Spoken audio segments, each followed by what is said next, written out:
17 de septiembre, San Roberto Belarmino. Este santo ha sido uno de los más valientes defensores de la Iglesia Católica contra los errores de los protestantes.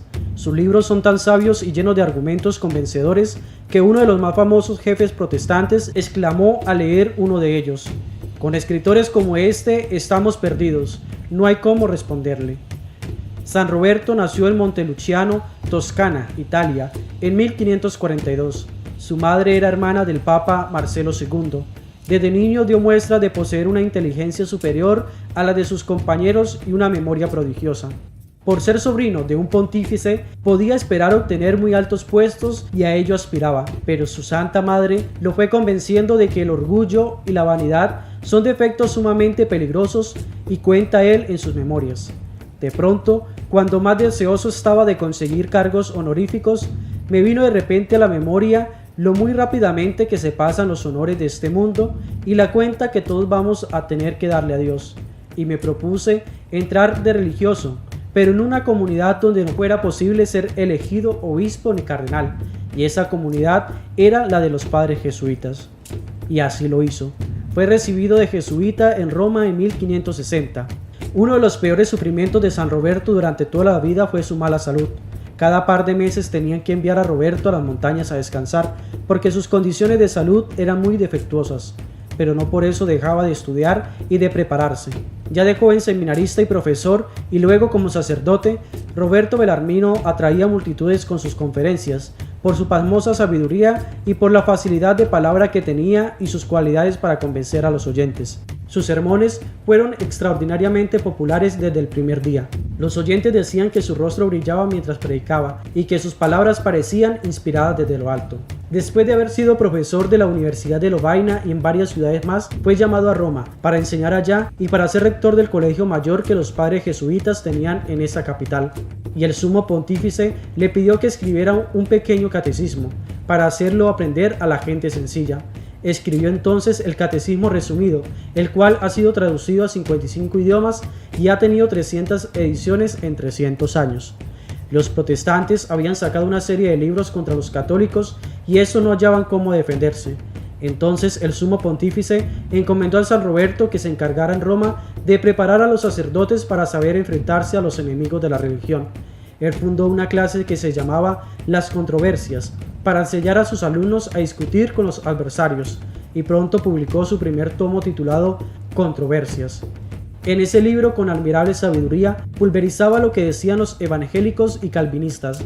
El éxito fue rotundo. Enseguida aparecieron el segundo y tercer tomo hasta el octavo, y los sacerdotes y catequistas de todas las naciones encontraban en ellos los argumentos que necesitaban para convencer a los protestantes de lo equivocados que están los que atacan nuestra religión.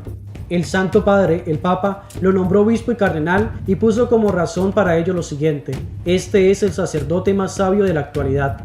Al llegar a las habitaciones de cardenal en el Vaticano, quitó las cortinas lujosas que había en las paredes y las mandó repartir entre las gentes pobres. Los superiores jesuitas le encomendaron que se encargara de la dirección espiritual de los jóvenes seminaristas, y San Roberto tuvo la suerte de contar entre sus dirigidos a San Luis Gonzaga.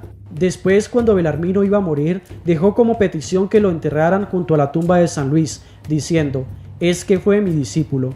En los últimos años pedía permiso al sumo pontífice y se iba a pasar semanas y semanas al noviciado de los jesuitas, y allá se dedicaba a rezar y a obedecer tan humildemente como si fuera un sencillo novicio. En la elección del nuevo sumo pontífice, el cardenal Belarmino tuvo 14 votos, la mitad de los votantes. Quizá no lo eligieron por ser jesuita. Murió el 17 de septiembre de 1621. Su canonización se demoró mucho porque había una escuela teológica contraria a él que no lo dejaba canonizar, pero el sumo pontífice Pío XI lo declaró santo en 1930 y doctor de la Iglesia en 1931.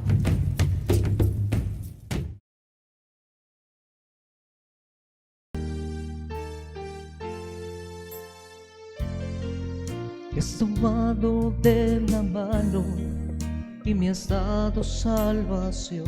De tu amor has derramado en mi corazón.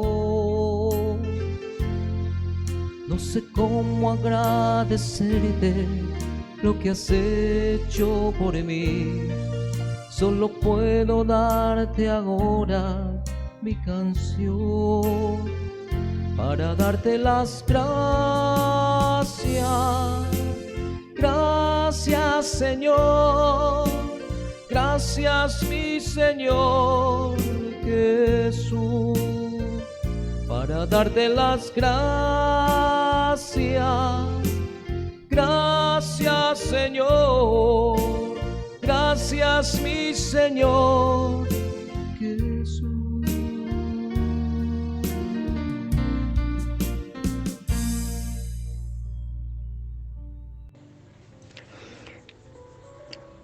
Lectura de la primera carta de San Pablo a los Corintios. Os recuerdo, hermanos, el evangelio que os anuncié y que vosotros aceptasteis, en el que además estáis fundados. Y os está salvando si os mantenéis en la palabra que os anunciamos. De lo contrario, creísteis en vano.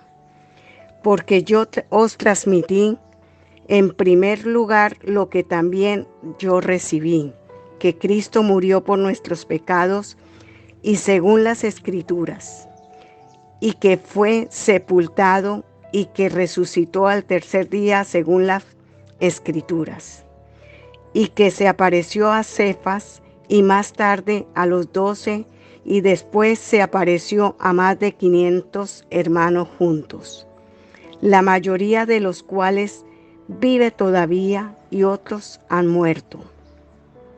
Después se apareció a Santiago, más tarde a todos los apóstoles y por último, como a un aborto, se me apareció también a mí.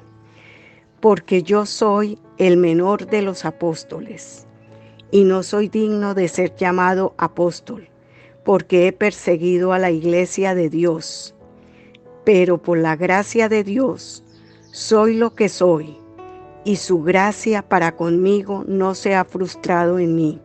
Antes bien, he trabajado más que todos ellos, aunque no he sido yo, sino la gracia de Dios conmigo. Pues bien, tanto yo como ellos predicamos así, y así lo creísteis vosotros. Palabra de Dios. Salmo.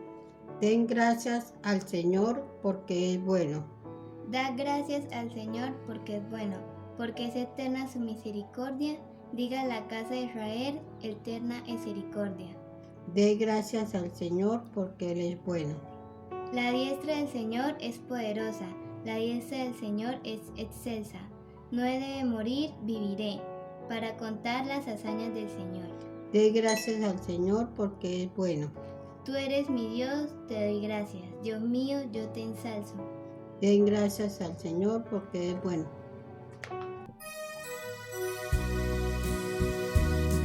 Aleluya,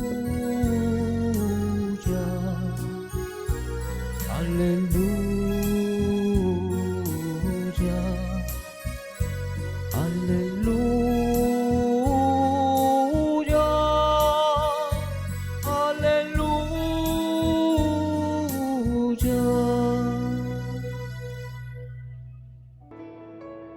Lectura del Santo Evangelio según San Lucas. En aquel tiempo un fariseo rogaba a Jesús que fuera a comer con él, y, entrando en casa del fariseo, se recostó a la mesa. En esto una mujer que había en la ciudad, una pecadora, al enterarse de que estaba comiendo en casa del fariseo, vino trayendo un frasco de alabastro lleno de perfume. Colocándose detrás junto a sus pies, llorando, se puso a regarle los pies con las lágrimas. Se los enjuagaba con los cabellos de su cabeza, los cubría de besos y se los ungía con el perfume. Al ver esto, el fariseo que lo había invitado se dijo: si este fuera profeta, sabría quién y qué clase es la mujer que le ha tocado, pues es una pecadora. Jesús respondió y le dijo: Simón, tengo algo que decirte. Él contestó: dímelo, maestro. Jesús le dijo: un prestamita tenía 2 deudores, uno que le debía 500 denarios y el otro 50. Como no tenían con qué pagar, los perdonó a los 2. ¿Cuál de ellos le mostrará más amor? Respondió Simón y dijo: Supongo que aquel a quien le perdonó más, le dijo Jesús, ha juzgado rectamente. Y volviéndose a la mujer, dijo a Simón, ve a esta mujer. He entrado en tu casa y no me has dado agua para los pies. Ella, en cambio, me ha regado los pies con sus lágrimas y me los ha enjuagado con sus cabellos. Tú no me diste el beso de paz. Ella, en cambio, desde que entré no ha dejado de besarme los pies. Tú no me ungiste la cabeza con ungüento. Ella, en cambio, me ha ungido con los pies con perfume. Por eso te digo, sus muchos pecados han quedado perdonados, porque he amado mucho, pero al que poco se le perdona, ama poco. Y a ella le dijo, han quedado perdonados tus pecados. Los demás convidados empezaron a decir entre ellos, ¿quién es este que hasta perdona pecados? Pero él dijo a la mujer, tu fe te ha salvado, vete en paz. Palabra de Dios. Te alabamos, Señor. La mesa de la palabra se sirve hoy a través de la primera carta del apóstol San Pablo a los Corintios en el capítulo 15 del verso 1 hasta el 11 y a través del Evangelio de San Lucas en el capítulo 7 versos 36 a 50. En la carta de Pablo, el apóstol quiere atacar otro problema más de la comunidad corintia.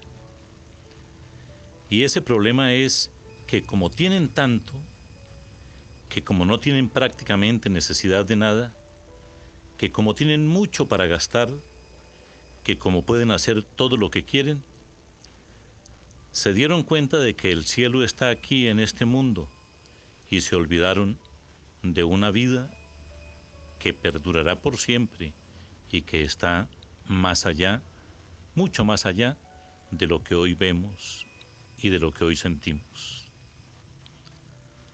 San Pablo siente en lo profundo de su corazón que está perdiendo la batalla. San Pablo siente en lo más íntimo del alma que la batalla también la está perdiendo Jesús y ataca entonces con un argumento novedoso, justo, perfectamente claro y totalmente cristiano. Les dice a los corintios, la fe no consiste en pensar que creemos.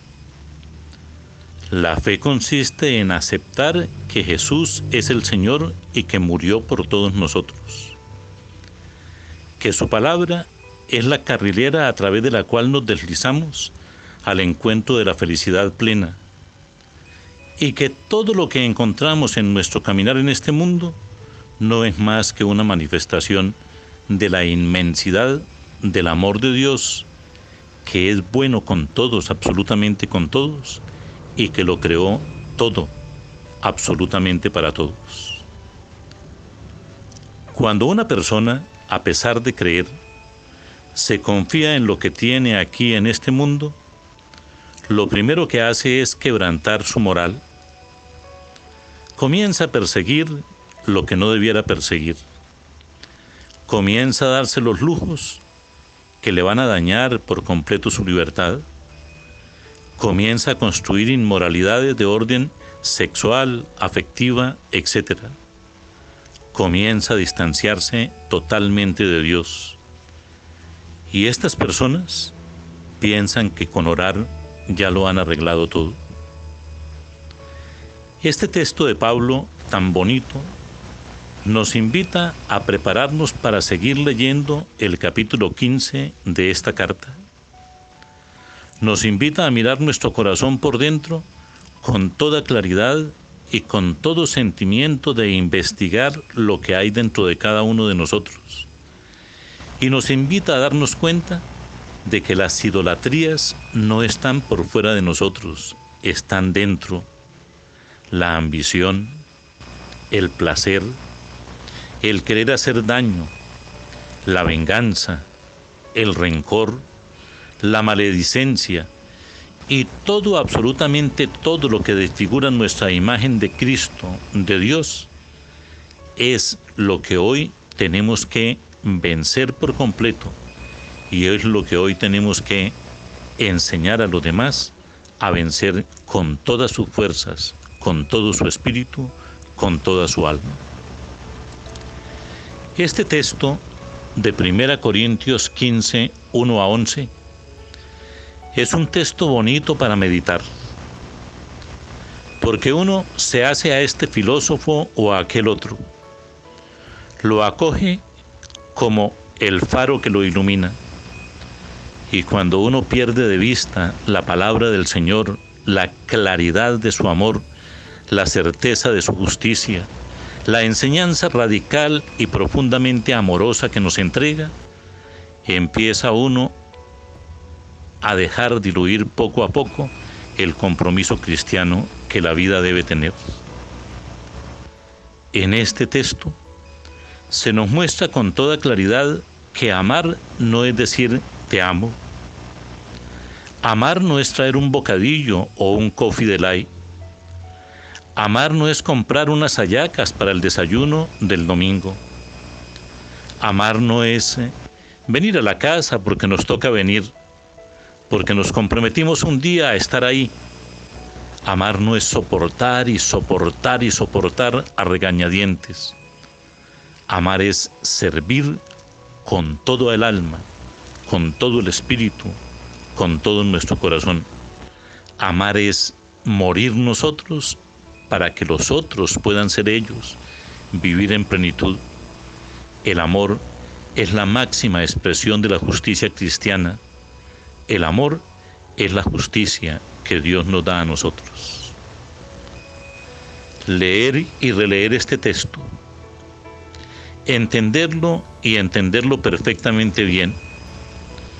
Los invito a buscar las notas al pie de página de la Biblia del Padre Luis Alonso Chequel.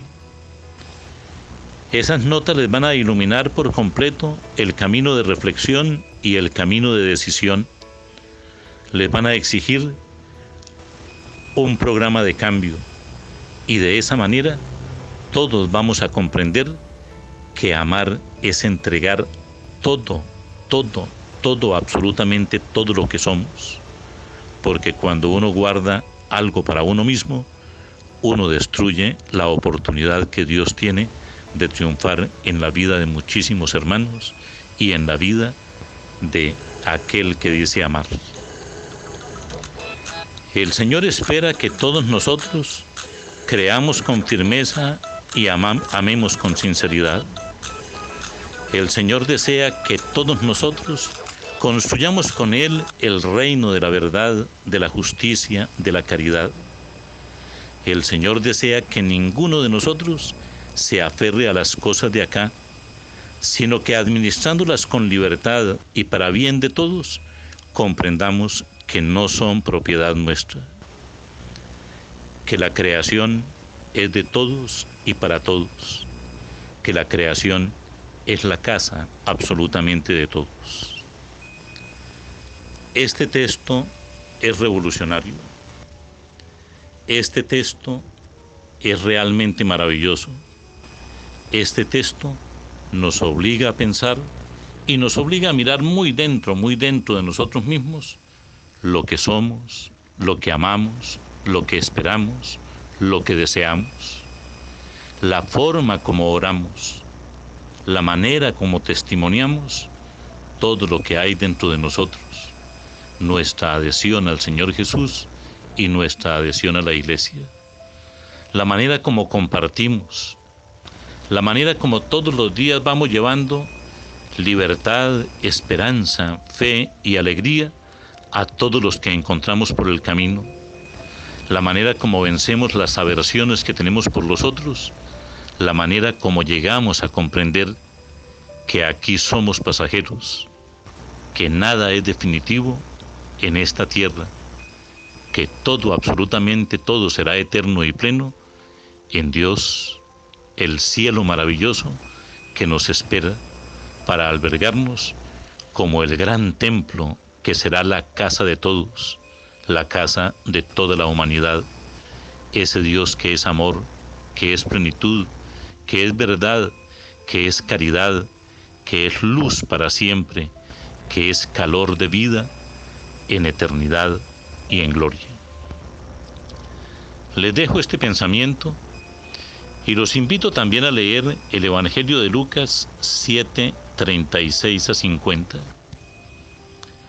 Cuando una persona sabe amar y cuando una persona es capaz de olvidarse de todo, absolutamente de todo lo que el mundo le ofrece, de renunciar a las pequeñas alegrías que el mundo entrega, se produce todo lo que en el Evangelio de hoy se nos narra.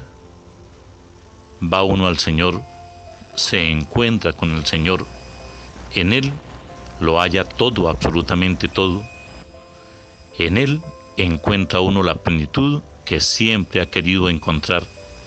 En Él está definitivamente la verdad que nos hace libres, la vida que jamás morirá.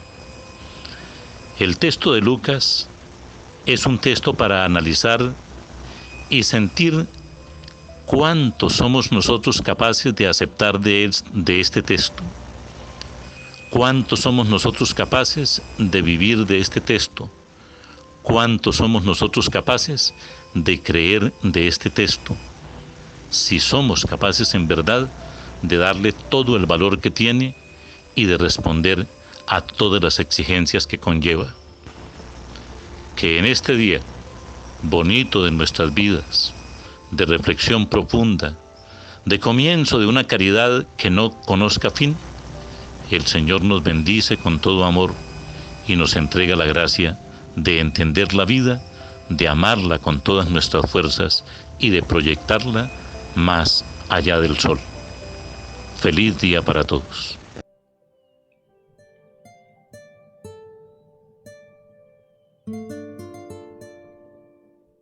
Yo tengo un barco que navega por el mar, y en ese barco Jesús es capitán. Yo tengo un barco que navega por el mar, y en ese barco Jesús es capitán. Yo tengo un barco que navega por el mar, y en ese barco Jesús es capitán. Yo tengo un barco que navega por el mar, y en ese barco Jesús es capitán. Los marineros que en ese barco van tendrán las redes llenas por ese capitán. Los marineros que en ese barco van tendrán las redes llenas por ese capitán.